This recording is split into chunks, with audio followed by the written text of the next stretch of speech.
Greetings, synthers and synthettes. Welcome to Easy Synth Programming Lesson 13, where we're going to get into monophonic modes and polyphonic modes.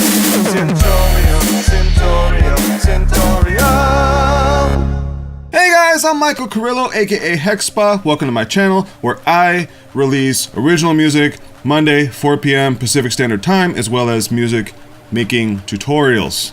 You can support me any of the ways on the screen, so let's get in the lesson. So guys, this lesson is all about how many notes you can play on the keyboard at once. You know, I can only play one note no matter how many keys I press. You remember that video from 9 Inch Nails where the guy's just right during the breakdown, he's like,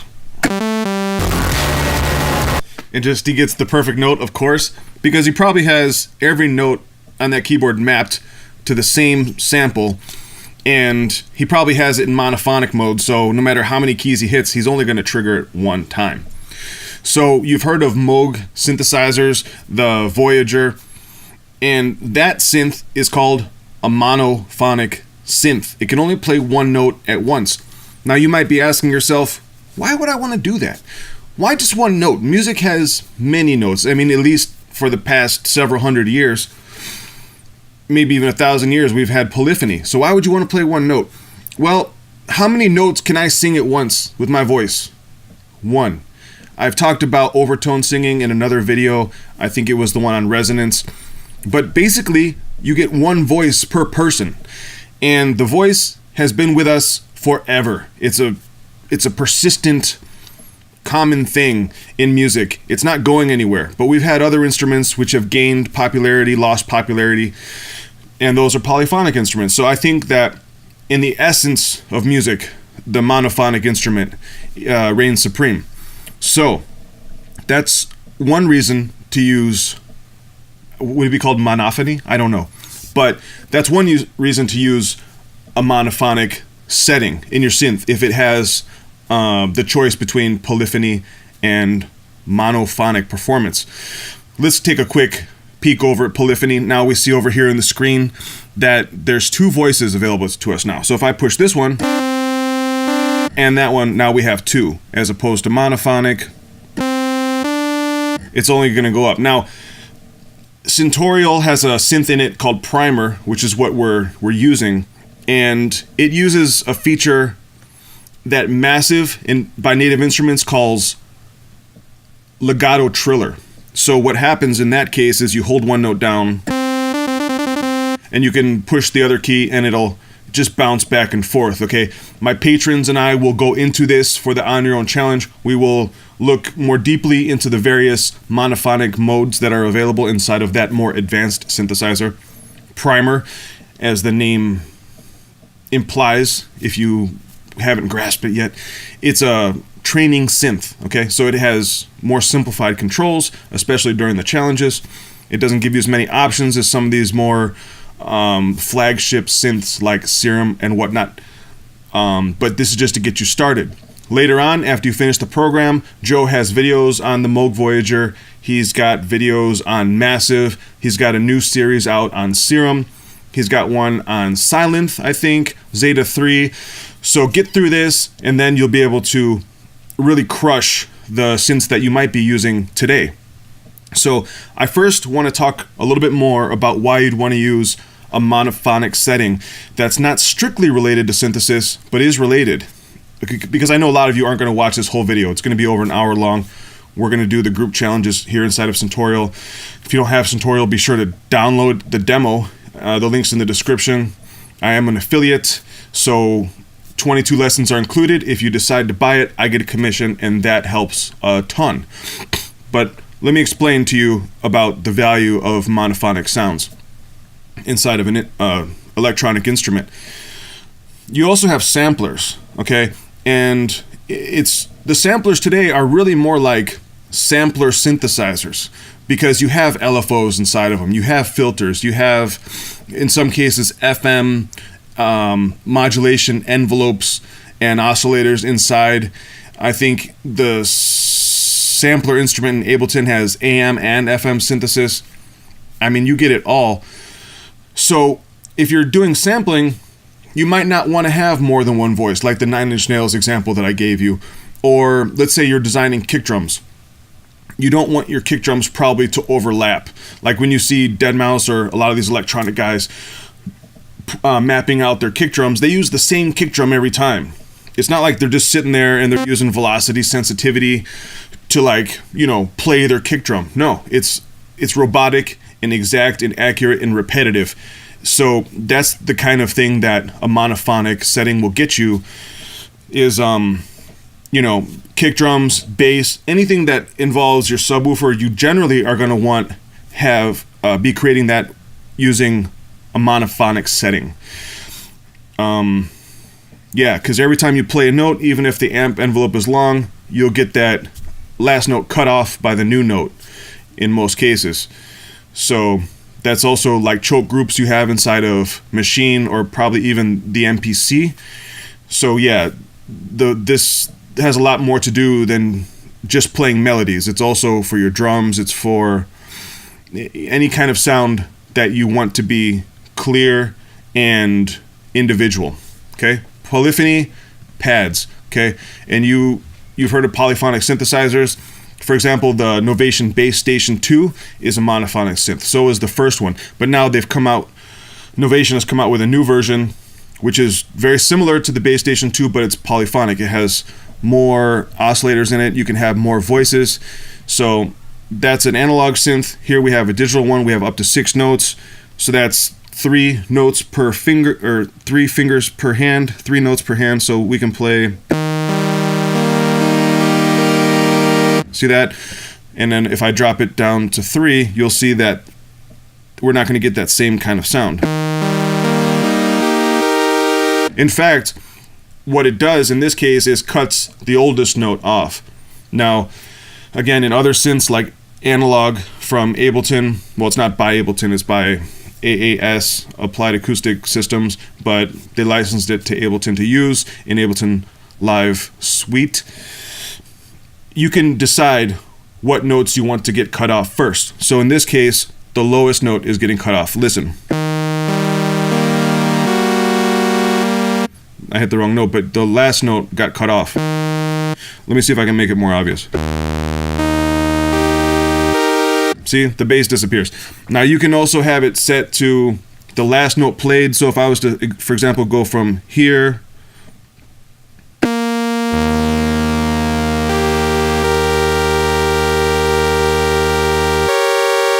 Actually, I think it is the last note played, but you can also set it to the lowest, for example, or you can set it to the highest, or I think you can even set it to the most recent, depending on the synth. But for now, it goes in sequential order. So whatever note you play first is the first one to come off. You only get 3. So with that, let's decipher some patches.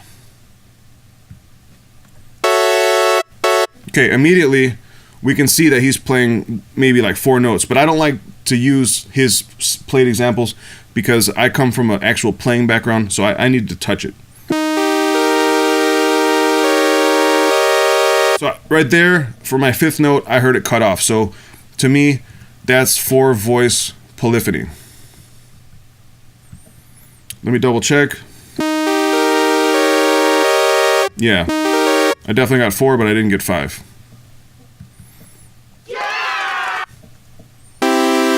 He's hitting 3, but how many can I get? I can only get 3. Poly 3.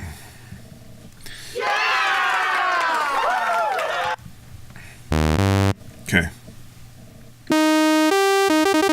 That's our monophonic setting.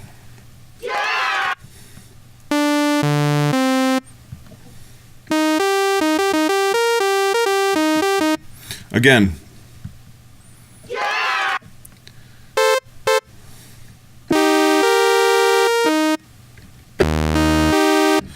Oh, geez, what is that? 2. Polyphonic 2.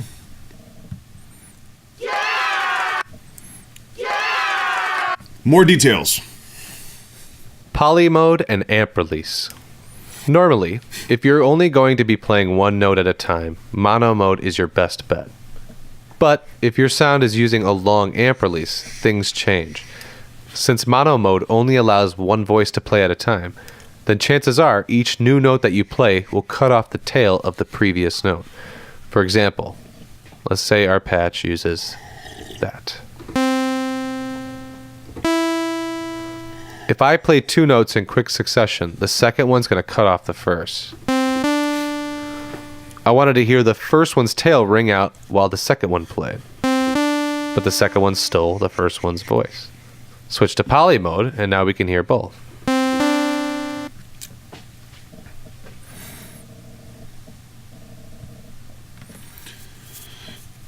All right, guys. So now we have the amp envelope release setting at our disposal. So I know a lot of you guys are into the 808 kick drum, okay? So we have it on mono right now. Let's play C1.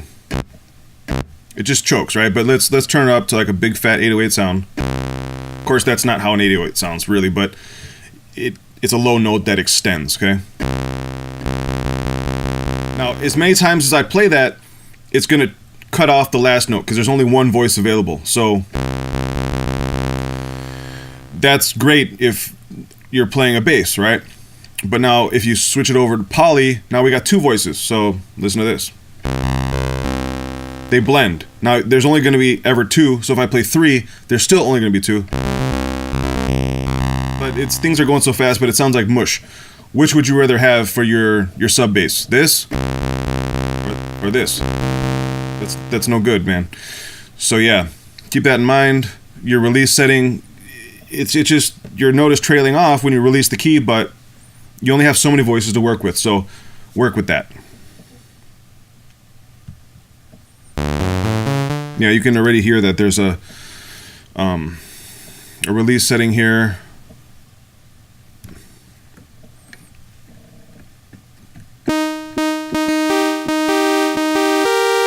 But you can still hold the note and know how many voices are playing, so I think it's 2. Definitely is, and we just got to get the release setting right, the amp envelope release. Yeah, it's definitely not 1890 or whatever. It's about a half second. Yeah! Okay. Just a very choked mono sound. Yeah! Here we go. Now we're playing some chords.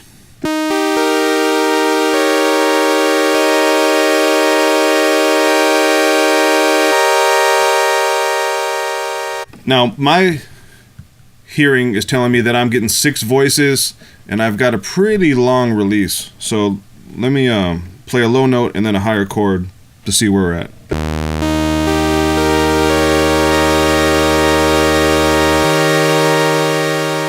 Yeah, that's 6, because on the 7th note, I ran out of voices. So how long is my release setting? It's pretty long. I think it's more like 5 seconds.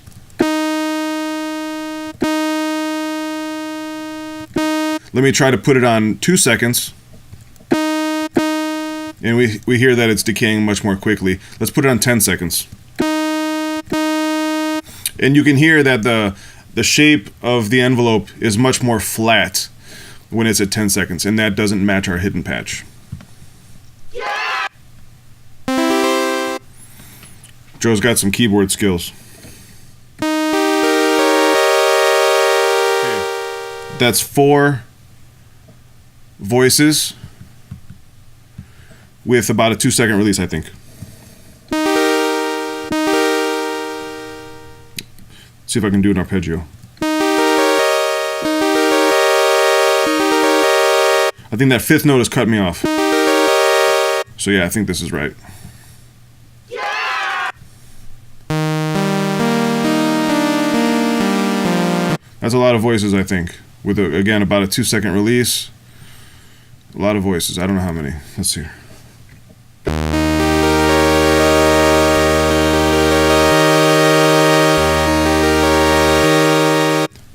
Six voices. If you're trying to figure out these patches, it really does help to play one note that's not like the others. So in this case, this E flat, what is it, 3 C4, 3, 2, so E flat 2. And then play your other ones above middle C, so that way when it cuts off, you can hear it. Check it out.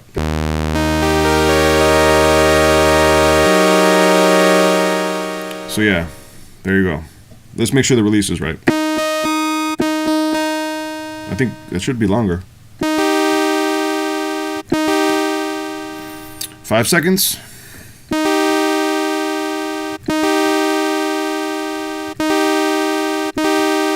Let's try 10. No, I think it's 5. Pads, guys. This is what you want for pads. String sounds. Anything that's more smooth and lingering. Oh, shoot. We know that it was 5. I said it. Where are we at? That's mono. Very short release.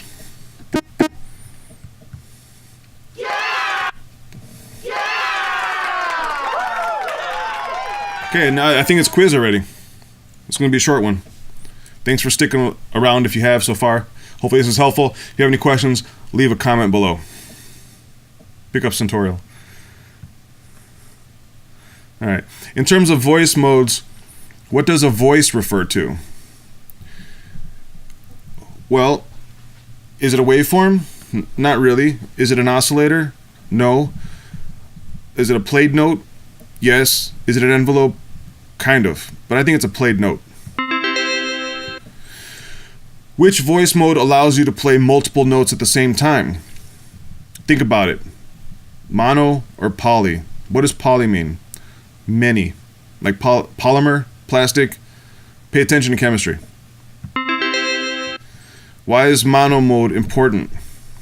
It prevents extreme loudness. It forces clean single note playing. It prevents hand injury. It isn't. It is.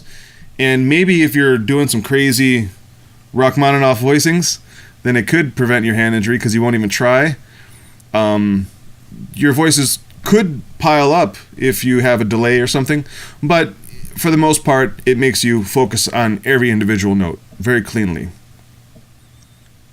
Rhythm is much more important, I think, when it comes to monophonic playing, so keep that in mind.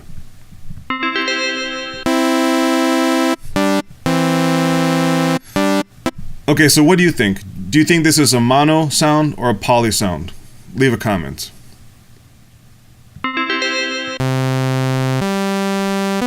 Now, is that one note playing at once, or is that several notes? Listen again.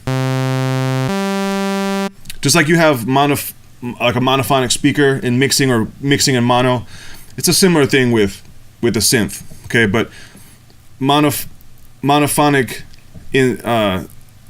in synthesis refers to how many voices, but you could probably have that voice go through a chorus effect and then it would be a stereo mono sound. Does that make sense? That's a mono sound.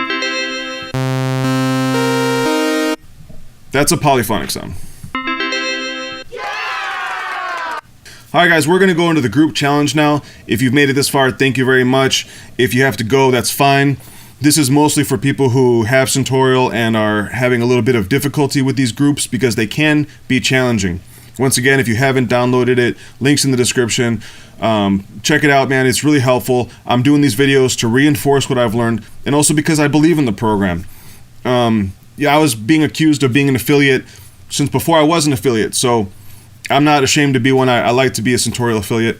It's a great program. Joe seems to be a great guy, and I like making videos on the stuff. So I'm gonna get into the group.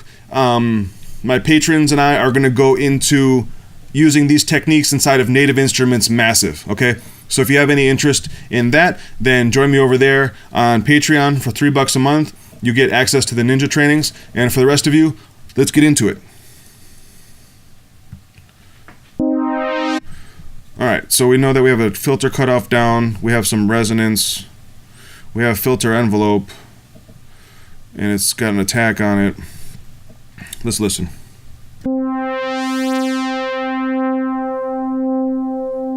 I think we have some detune. I think it's a saw wave.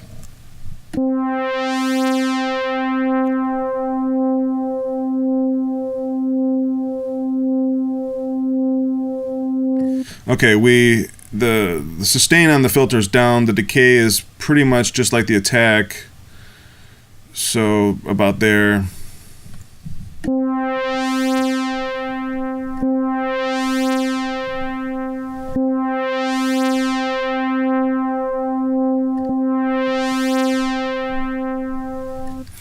Not sure about this release here, but we definitely got a long way here. This is up, this is up.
Okay, I think that's it.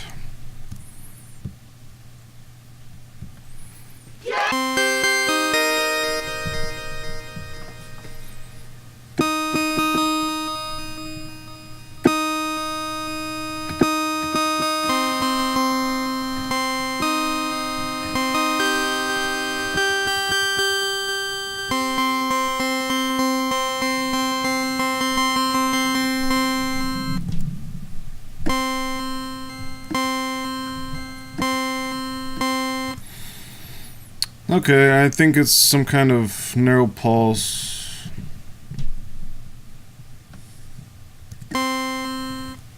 Got the amp envelope release a lot. But I think the sustain is down some.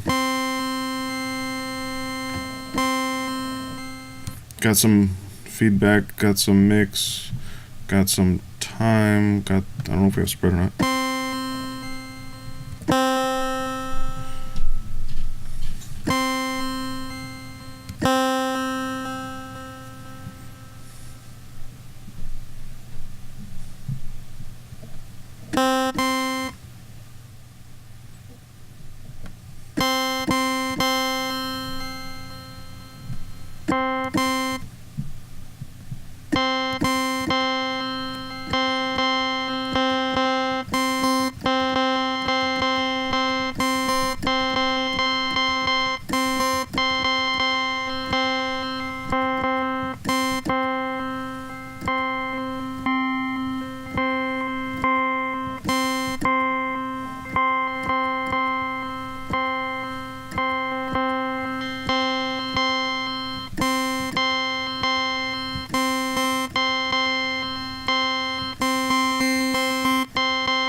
Not sure about this oscillator combination here.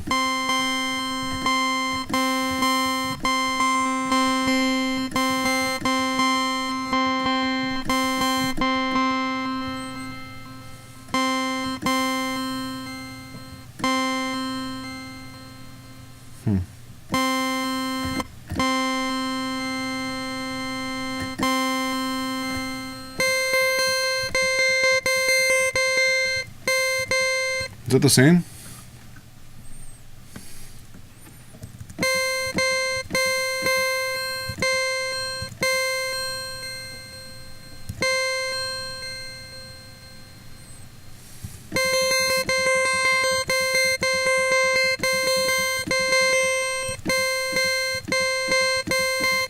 Pretty similar. My cutoff not done at all.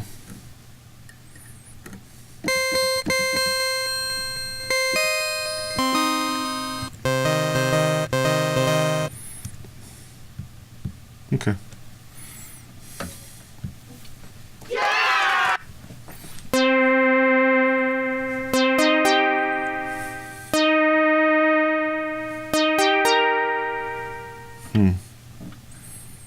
Okay. So I'm hearing some resonant filter cutoff.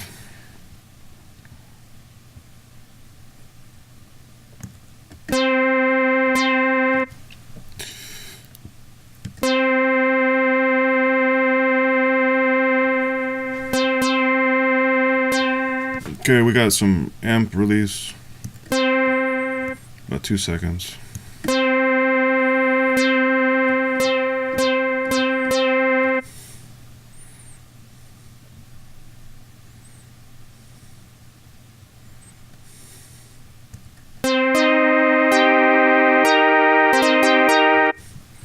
Poly at 3.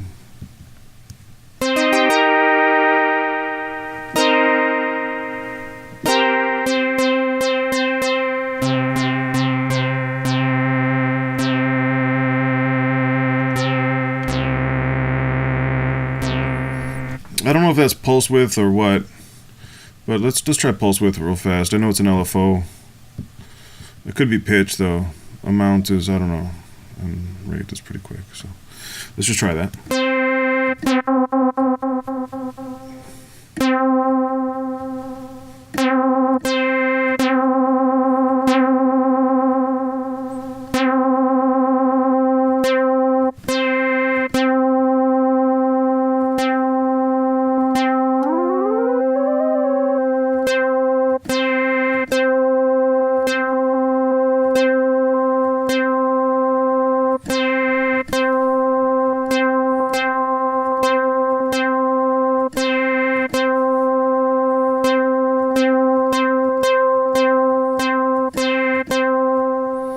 Maybe it's not pulse width. Maybe it's pitch.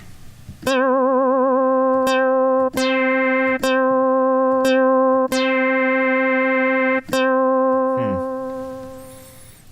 I don't think it's volume. No. I don't know what this is. My biggest challenge is with the oscillator section.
If you guys know what it is, leave a comment, because I don't know.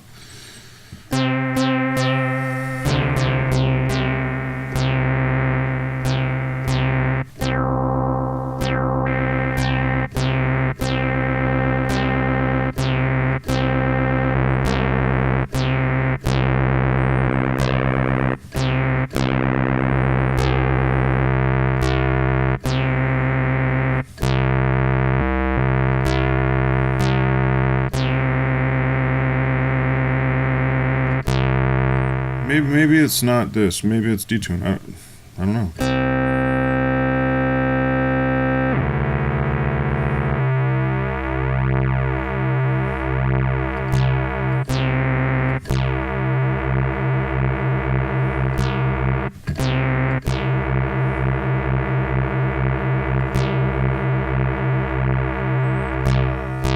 No. Pitch? I don't know, man.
It's got to be some kind of LFO, huh?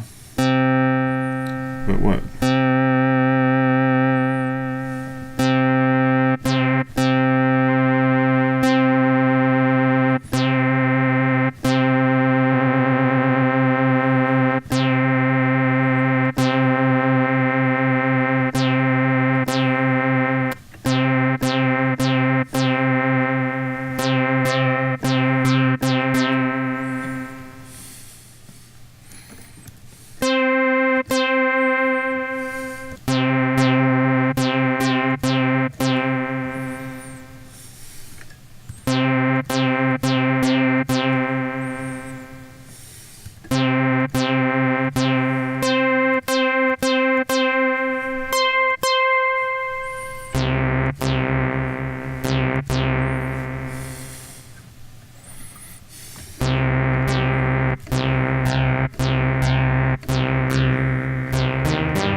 Okay, the only question I have is how much that amp envelope is, but I think we got it. Yeah, that's apparently not right, so...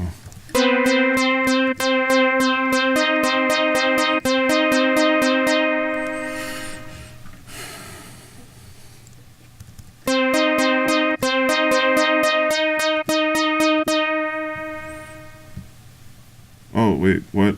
The pulse width isn't correct on this? Didn't notice that. What is it then?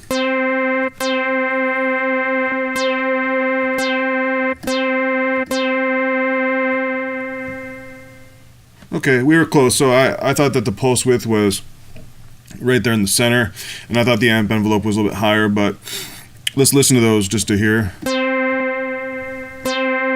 So yeah, it's definitely a little bit thinner with the pulse width more narrow as default, and I had the amp envelope a little higher.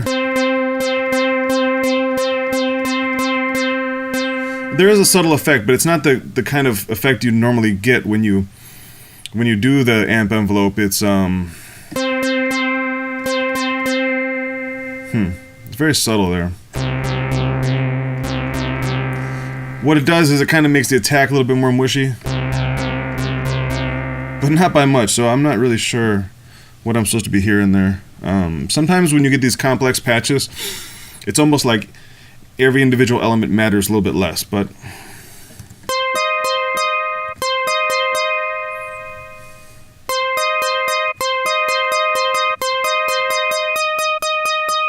You know what's funny is two things. I have lights, okay, and the lights, I mentioned this before, are concave, so I feel like they reflect the sound back at me, which prevents me from hearing things as clearly. But a lot of times I'll watch these videos later on my phone, and I can hear the details that I couldn't hear in my studio, ironically, because the phone, you know, just very narrowly picks up that top range. So, you know, it's okay.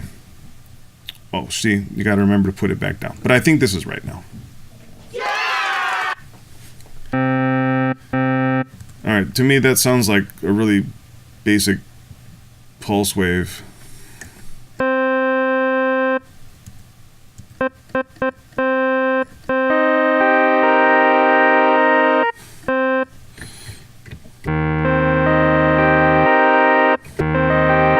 So 4 voices, polyphony, and I don't know what else, the filter's down.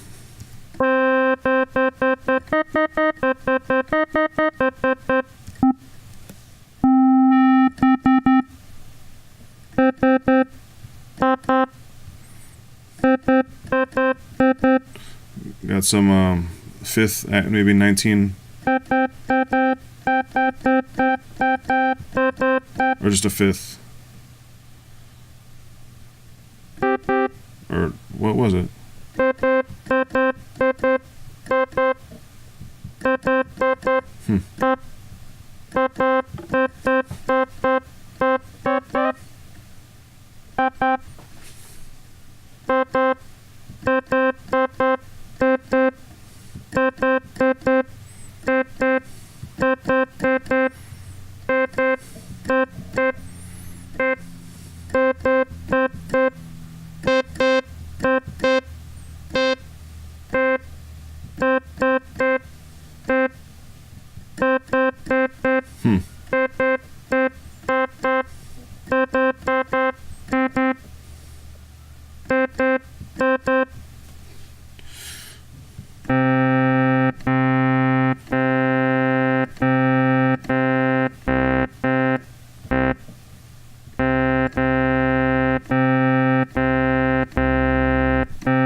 There we go. Panning. I can't hear that on the mono speaker.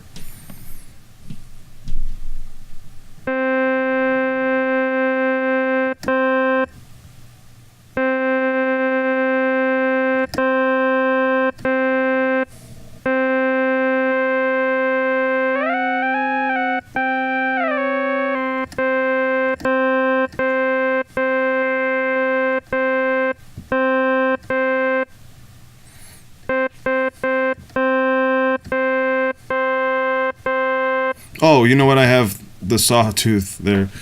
Duh. That matters.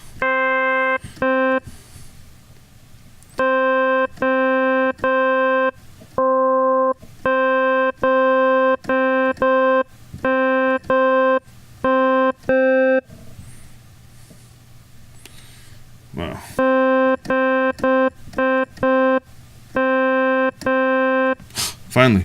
I think I got it. These pulse waves, man, they drive me nuts.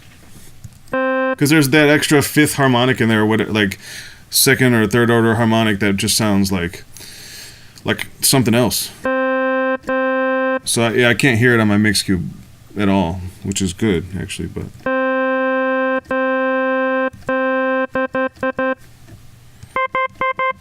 I think that's right. No delay. Whoa, hear that aliasing? That's nasty. That's one of the first times I ever hear that. So 4 notes, we got that. Let's do a hint, and boom.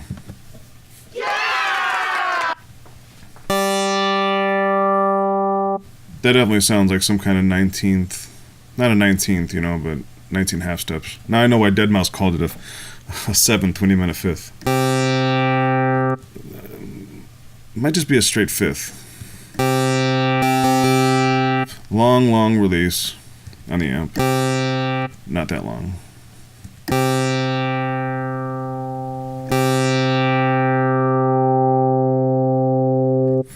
Filter down for the sustain, long release on that too. I mean decay. I'm hearing some resonance.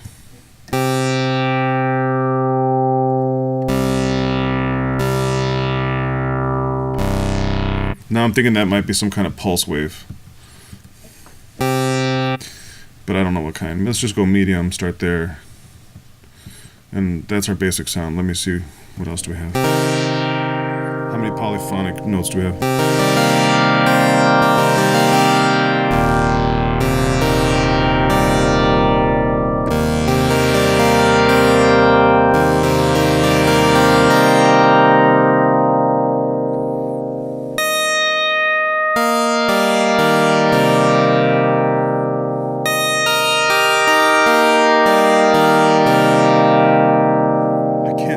I can't tell.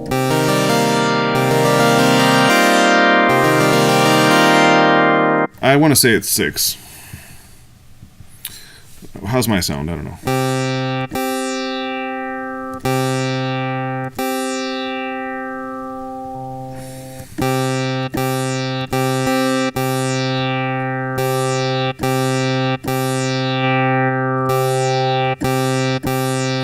Okay, so when the sound isn't as loud, what does that mean?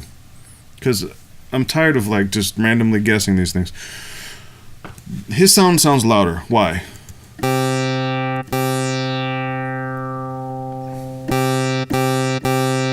The resonance is down. Remember that from filter resonance last lesson? It's not even public yet, but if you guys watch it, go to lesson 12 about filter resonance. It adjusts the rests in this synth, the frequencies.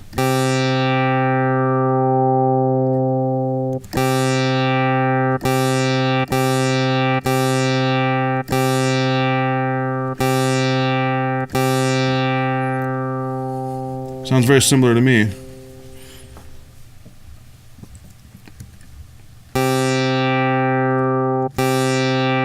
Let's get a hint and then go from there. Perfect. Yeah! Not to be like hipster or whatever, man, but when I went through this program, there was no hint. So, you know, imagine going through this your first time, no hint. I don't even think there was a reset button. There might have been, actually, but you know, it was tough sometimes. That's a square wave, a pulse wave going to pitch. Okay, we know that, and it's not all the way, and it's kind of rapid. What else is that?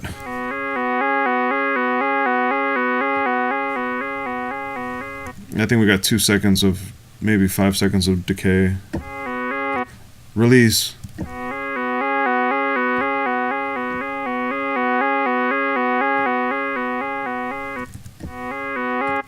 The amp envelope is up.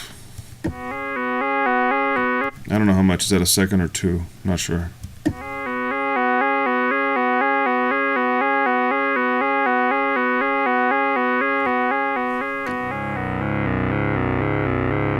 All right, I like to play some of these notes low because it lets me know what kind of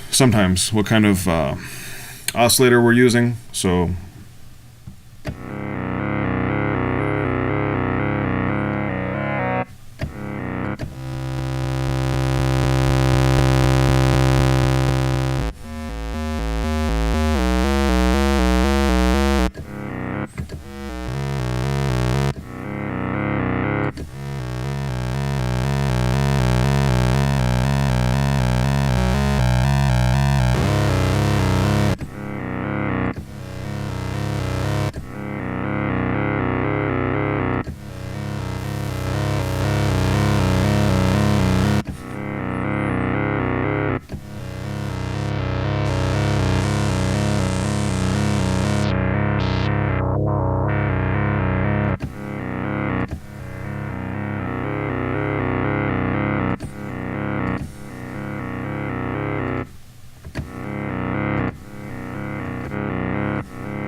let me check my filter.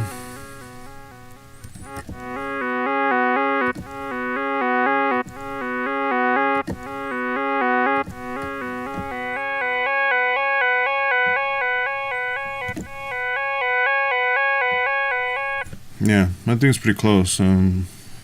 Check my resonance settings.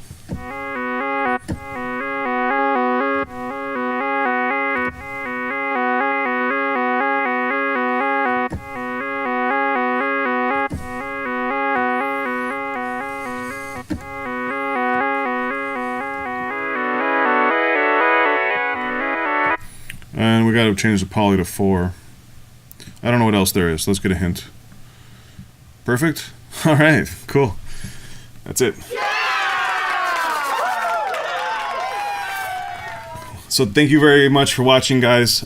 This was a lesson on monophonic and polyphonic modes inside of a synthesizer. This is different than stereo and mono in terms of listening, because you can have a monophonic sound in your synth and then put it through maybe a chorus effect or something and make it into a stereo sound.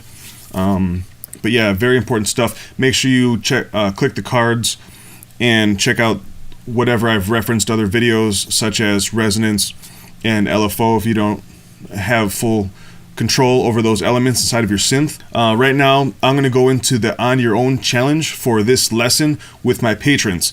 We are going to be exploring Native Instruments Massive, and it's much more advanced features. So if you're interested in that, $3 a month gets you the weekly ninja training to have more resources available to you on your synth learning journey. So thank you very much for being a part of my YouTube experience, and I'll see you next week. Peace.